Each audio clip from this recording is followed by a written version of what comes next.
national question, the anti-racist struggle.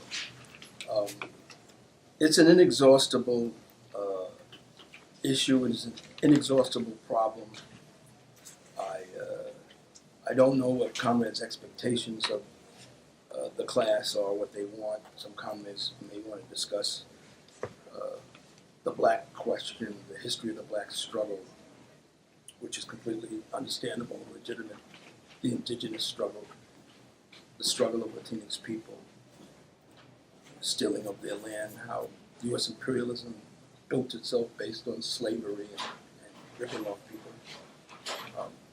how national oppression can be internalized inside a geographical piece of land, and it doesn't just mean, imperialism's relationship to a country 1,000 or 7,000 miles away.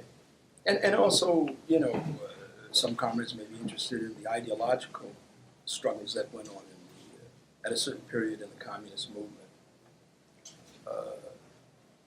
Not only, but maybe especially when Lenin, as in V.I. Lenin, and his supporters,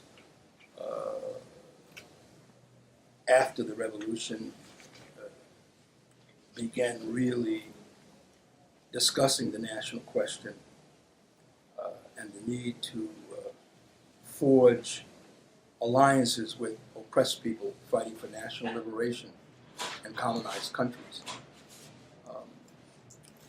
That was 1919 and 1920, and there were some important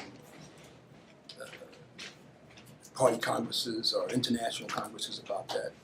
I know something about that. That's not my area of expertise, but and that's all open for discussion. Whatever comrades want to question me about or question anybody here about. But I have chose to focus in on a certain problem that is really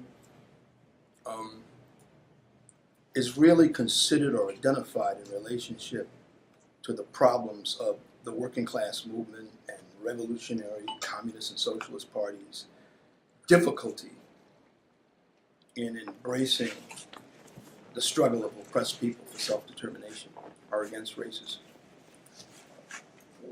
What's one of the big problems? It's not the only problem, but one of the big problems. And I don't recall a discussion around national oppression and the relationship to the working class done in this context. The problem of opportunism. Now, that's a tricky formulation.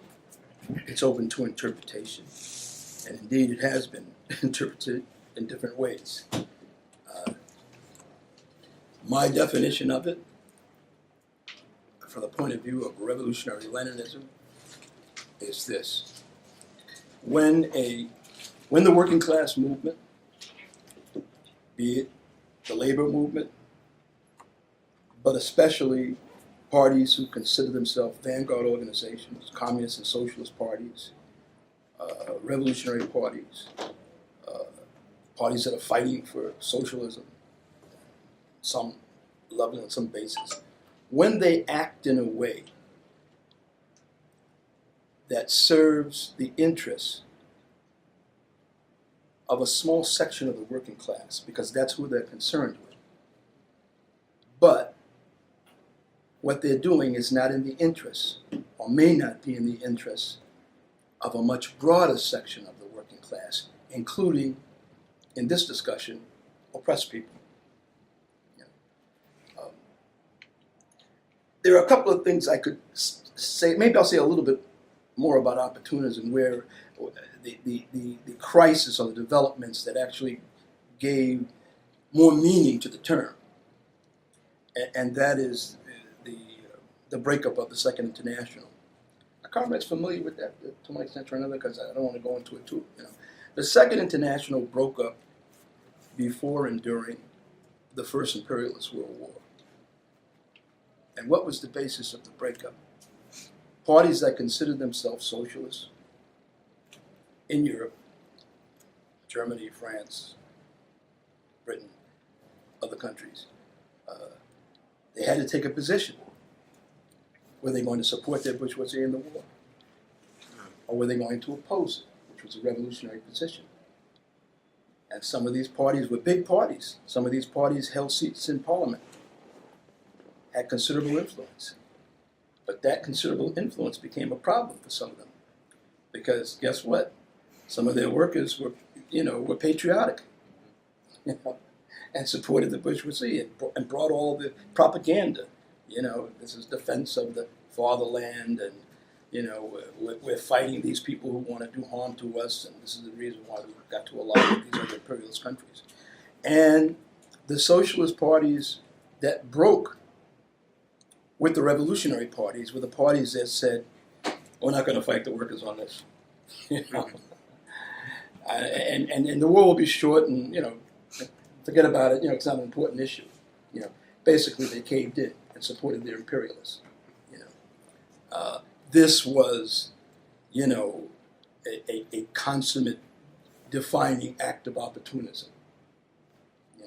In order to temporarily hold on to the influence of the workers that they had some influence with, they caved into they caved into bourgeois pro-war ideology.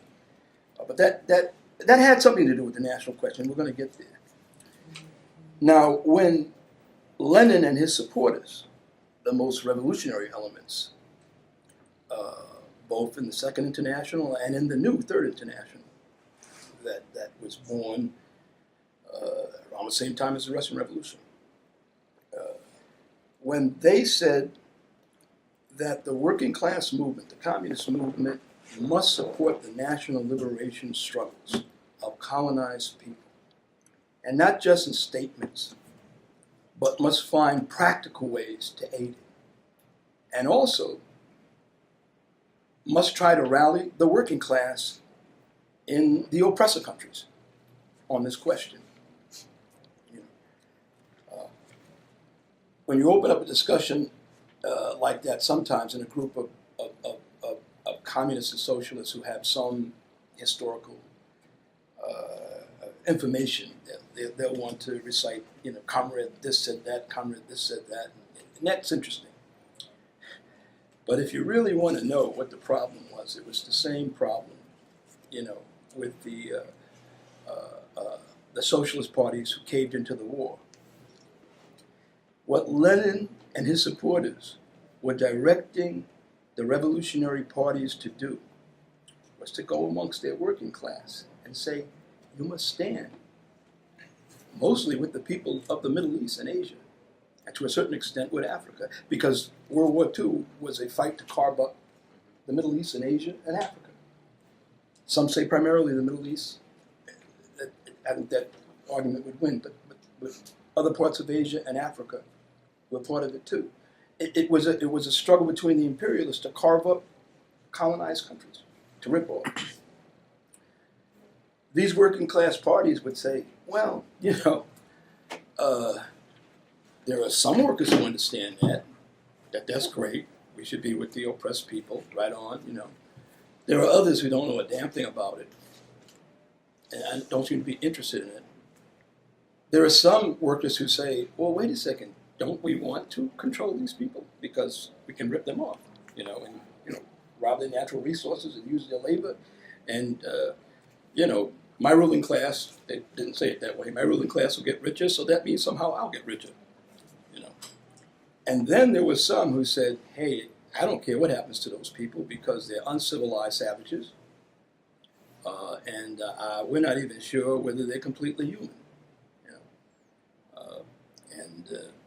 Some of this was going on not exactly at the same time that Plessy v. Ferguson was coming out in this country, which was almost at the turn of the century. But you can see the similarity in the racism that's a justification for these things. Plessy v. Ferguson, ruled that, freed former slaves, black people were 2/3 human, and that was essentially a big viewing in Europe about, the position of people in colonized countries. who happened to be brown, black or brown. Parties didn't want to fight this. They didn't want to go to the big meetings of unions and say, we should be with the oppressed people. Because, some of the workers would say, what the hell are you talking about? And maybe half the meeting would get up and walk out. And we don't want to talk about that. We want to talk about our working conditions. We want to talk about our contract. When's the next bargaining day? I mean, very understandable, very understandable. But we want to talk about stuff that affects us right now. We don't want to be talking about something we can't even understand, and about some people who we're not even sure we're for. You have to be tough and you have to be strong to do that. This is the materialist reason why those who have considered themselves socialists, even revolutionary at times, when push came to shove, when they had to face the workers, said, no, I'm not going to. If we talk to them about that, we'll lose. We have such influence, we'll lose our influence. This is opportunism. And to underscore the point again, whatever else is involved, it's almost always opportunism as a reason why progressive, left, revolutionary, socialist, communist, working class, however they characterize themselves, they fall down on this question. When the tremendous Reconstruction period was underway, I think most of you are familiar with that. After the Civil War and the Emancipation Proclamation. And for a brief period of time, black people had some, not a lot, but some power. Elected to office, controlled some areas. It's from about the mid-1860s to the late 1870s. Then there was the counter-revolution, where the northern bourgeoisie completely supported the restitution of the southern slaveocracy. And in came the Ku Klux Klan, and in came terror. That period, the late 1860s to the end of the 1870s, that coincides with another development in the United States. The first serious development of trade unions. The first big one being the Knights of Labor, which I think was formed in about 1869. It was a big thing. And this country and the world was undergoing one of a number of industrial revolutions, which usually meant that workers were brought together, in larger numbers. And so it was very important. And actually, ultimately, it was the Knights of Labor who played a very serious role in the Haymarket Square events, in the fighting for an 8-hour day, fighting for child labor laws and things like that. And that led to, of course, the martyrdom and the founding of International Workers' Day. But here's the disconnect. And some of the revolutionary Marxists in this country at the time that were in touch with Marx and others, they tried to get the best workers that were involved in the Knights of Labor leading up to Haymarket. They tried to get them interested in what was happening in the South, and that there was this counter-revolution against Reconstruction. They couldn't do it. And the main reason why they couldn't do it is because a lot of those workers said, well, yes, we're going to come out and fight for the 8-hour day and whatever, and child labor laws and so forth, support, freed slaves in the South. Why would we do that? Actually, not too many years ago, some of us had draft riots, meaning that when, the Northern Armies tried to draft people, some of the whites said, they rioted and said no, It's happened in New York, I'm sure it happened in Illinois, And what was required? What was required was some revolutionaries who were willing to face the workers. Not yell at them, but convince them. This is in your interest. Maybe not tomorrow, but eventually it'll be in your interest to block with the freed slaves in the South. But they were afraid to do it because they were afraid of losing workers. Opportunism. Fast forward to today, the way the labor movement's been for a long time. In terms of lip service, for a long time, the best elements in the labor movement, the organized labor movement, have given lip service to every, racism. Somebody like Trayvon Martin is slaughtered, or some other atrocity takes place, and maybe they'll come up with a statement. And some of the progressive trade unionists, I'm sounding very cynical now, please forgive me, will say, oh, we made a statement. We put out a statement. Oh my God, Jesus, yeah. And even some of the comrades, it's great. I mean, because sometimes they didn't do anything. At least they're putting out a statement.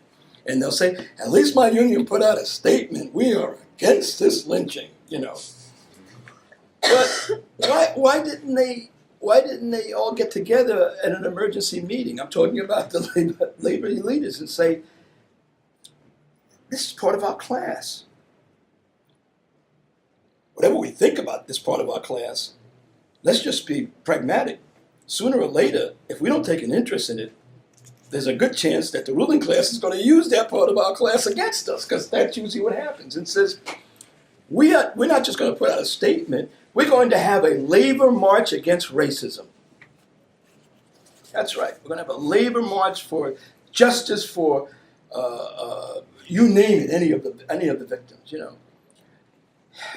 Most of the time, they don't make that decision. And that's because when they bring it back, there'll be a few, of course, the black workers, or the Latinx workers, or the Asian workers, or white progressive workers, they'll be for it.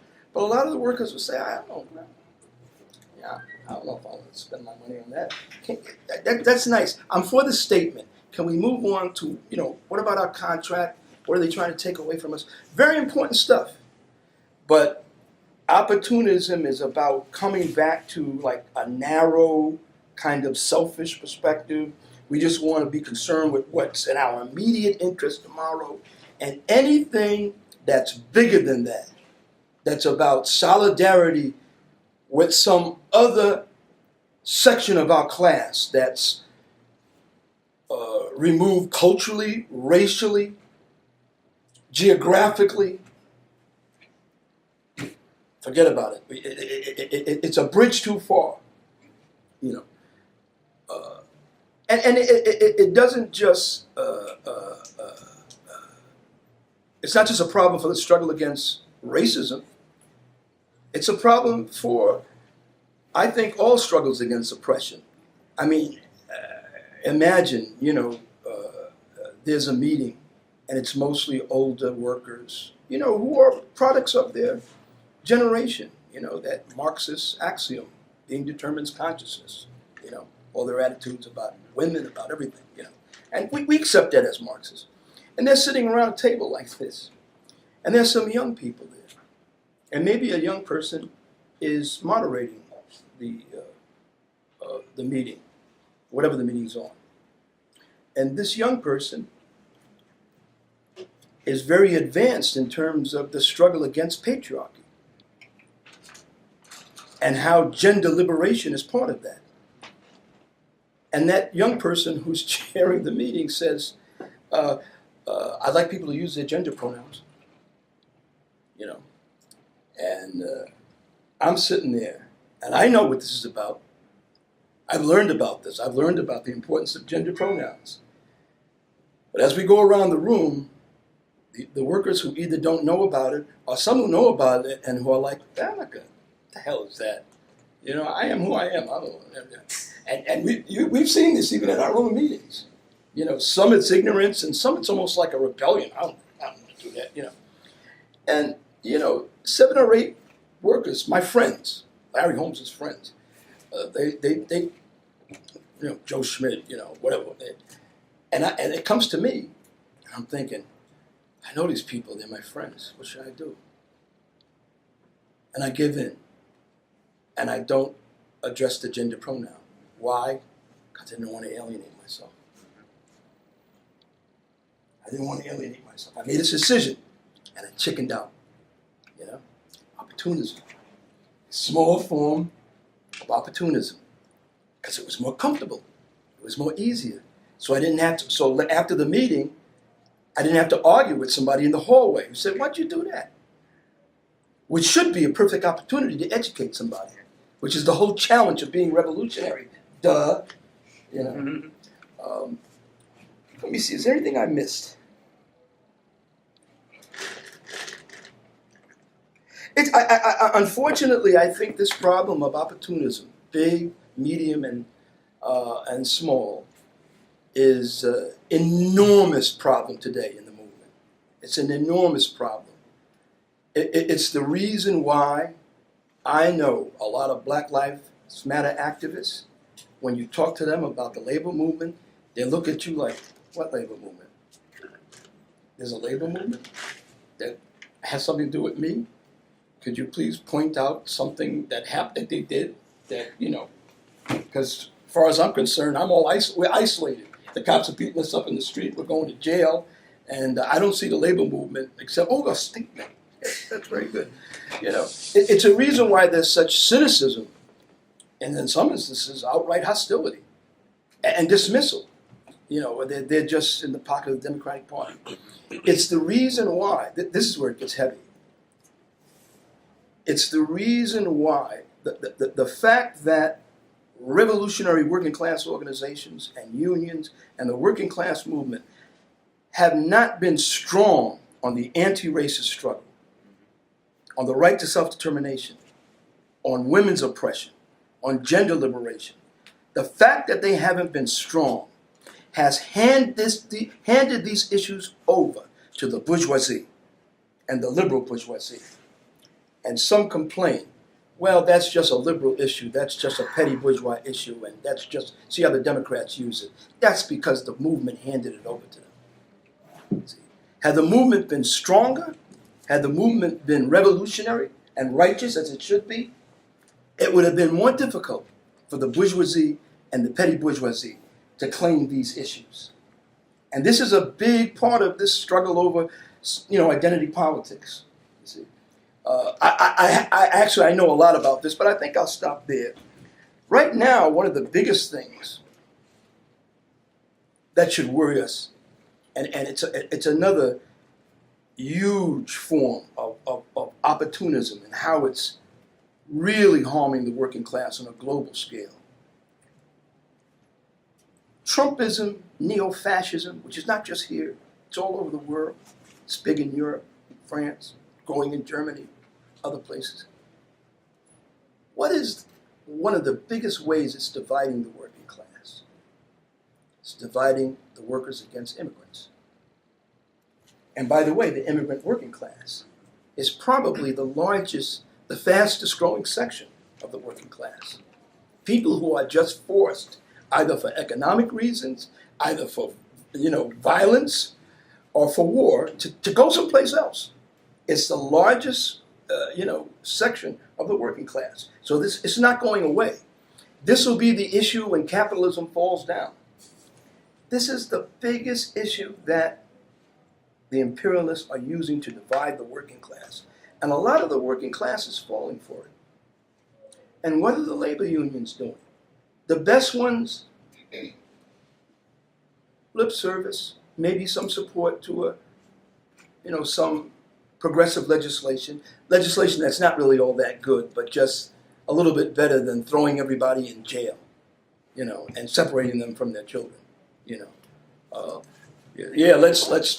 let's have the army at the border and a fence and a wall and all that shit, but let's not have a program against immigrants. The bourgeois liberalism. I'm so glad that somebody had the forethought to develop FIRE, because our movement, especially to the degree that our movement emanates from parties such as Workers' World Party. There are a lot of independent people out there who are doing stuff. And let's face it, some of them are very good. Some of them don't even trust parties. They're like, all I've heard about parties is bad. Parties are very opportunist. They tend to do what's in their immediate interests, and if it's not in their immediate interests, the parties are very unprincipled. Sometimes our party may get a bad rap, but that's what goes on out there. There's a lot of mistrust of parties. It's so important for a party like Workers' World Party to be principled and not opportunists. Doing so, and the extent to which we do so, and the extent to which we're consistent, and take the heat for it. And if we have to lose people, we lose people. Because sometimes you can't hold on to everybody, just because they're backwards. Sometimes you can't do it. Sometimes, it's like you lose a little, but historically, you gain. So that's kind of a sloppy ending, but that's my ending. Fighting opportunism. Fighting opportunism right now, when you consider all that's going on in the world and all the confusion and the division in our class, and how the only way that capitalism and imperialism could sort of get along, thrive, find a way to continue to somehow breathe oxygen and act like a parasite, sucking on the world and all life in the world, is by dividing us. Who has the strength and the revolutionary outlook? Who and where are the forces that have the strength and the revolutionary outlook to go about uniting the working class? And for the most part, not in all instances, uniting it on the basis of relatively more privileged sections of our class must understand the necessity of coming to the aid and solidarity of the less privileged sections, not the other way